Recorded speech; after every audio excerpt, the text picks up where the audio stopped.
بسم اللہ الرحمن الرحیم السلام علیکم یا رسول اللہ وعلی آلہ وصحبہ یا حبیب اللہ السلام علیکم یا نبی اللہ وعلی آلہ وصحبہ یا نور اللہ. السلام علیکم ورحمۃ اللہ وبرکاتہ. آج میں ایک نئی ویڈیو کے ساتھ آپ کی خدمت میں حاضر ہوں. تو آج کا جو میرا ٹاپک ہے وہ بواسیر ہے. بواسیر کے بارے میں آپ کو بتایا جائے گا. بواسیر کن چیزوں سے بواسیر ہوتی ہے, اس کے اسباب کیا ہیں, اس کی علامات کیا ہیں, اور کن کن میڈیسن سے یہ بواسیر جو ہے وہ ختم ہو سکتی ہے. وہ جو ہومیوپیتھک کی مائناز میڈیسن ہے, 4 قسم کی ادویات ہیں, وہ میں آپ کو بتاؤں گا. ان کا طریقہ استعمال بھی بتاؤں گا, کمپنی بھی بتاؤں گا, اور ان کا طریقہ استعمال بھی بتاؤں گا کس طریقے سے آپ نے یہ میڈیسن استعمال کرنی ہے. تو بواسیر کی جو ہے وہ 2 اقسام ہوتی ہیں. نمبر 1 بواسیر جو ہے وہ اندرونی بواسیر یا مسوں والی بواسیر یا خونی بواسیر جسے کہتے ہیں, اور نمبر 2 بواسیر ہے وہ بیرونی بواسیر ہوتی ہے, اس میں خون نہیں آتا, اسے بیرونی بواسیر کہا جاتا ہے. اس مرض میں مقد کے اندر یا مقد کے منہ پر دانے مسے ظاہر ہوتے ہیں, جو گچھوں کی شکل میں بھی ہو سکتے ہیں, ایک بھی ہو سکتا ہے, ایک سے زیادہ بھی ہو سکتے ہیں, جس سے مریض کو بے انتہا درد ہوتا ہے, تکلیف ہوتی ہے.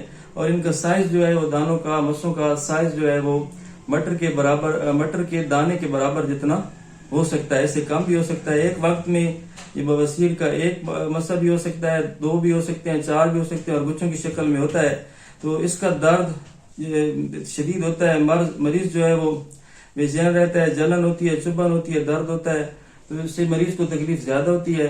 بعض اوقات یہ نوبت جہاں تک پہنچ جاتی ہے کہ مریض جو ہے وہ خون اور درد کی وجہ سے پاخانہ کرنے سے, رفع حاجت کرنے سے گریز کرتا ہے.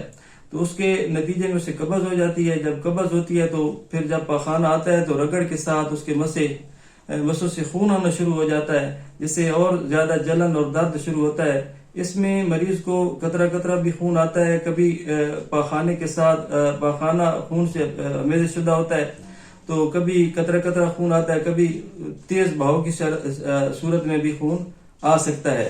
تو اس کے اسباب جو ہیں وہ زیادہ مرچ مسالے, فاسٹ فوڈ کھانا, مرغن غذاؤں کا استعمال, ورزش نہ کرنا, پانی کم پینا, اس کی وجوہات ہیں. قبض بھی اس میں بہت بڑا جو ہے وہ اس کی وجہ ہو سکتی ہے. ورزش نہ کرنا بھی اس کی بہت بڑی وجہ ہو سکتی ہے.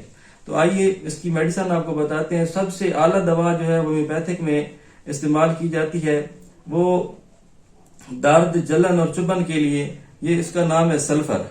سلفر میڈیسن اگر 200 طاقت میں صبح 1 کپ پانی میں 10 قطرے یا 15 قطرے ملا کر آپ پئیں, تو دوسری میڈیسن جو ہے وہ اس کی دوسری میڈیسن ہے نقص و میکا. سلفر جو ہے نا صرف صبح استعمال کرنی ہے. دوسری میڈیسن ہے نقص و میکا, اس کی طاقت بھی 200 ہے, اور یہ شام کے وقت, رات کو سوتے وقت یہ 1 کپ پانی اور 15 قطرے 20 قطرے پانی میں ملا کر صرف رات کو سوتے وقت استعمال کرنی ہے. سلفر صبح استعمال کرنی ہے, اور نقص و میکا جو ہے وہ میڈیسن کرنی ہے شام کو, رات کو استعمال کرنی ہے. اس کے علاوہ ایک میڈیسن ہے پائیونیا کیو میں مدر ٹنچر میں لینی ہے, اور اس کے 10-15 قطرے یا 20 قطرے 1 کپ پانی میں ملا کر صبح, دوپہر اور شام استعمال کرتے ہیں. 10-15 قطرے صبح, 10-15 قطرے دوپہر, اور 10-15 قطرے شام. اس کے علاوہ اگر بلیڈنگ ہو, خون کا اخراج زیادہ ہو, تو اس کے لیے میلی فولیم 30 میں یا 200 میں استعمال کر لیں. 30 میں استعمال کریں گے تو 30 طاقت میں استعمال کریں گے, تو یہ بھی 10-15 قطرے صبح 1 کپ پانی میں ملا کر دوپہر اور شام کو استعمال کریں گے.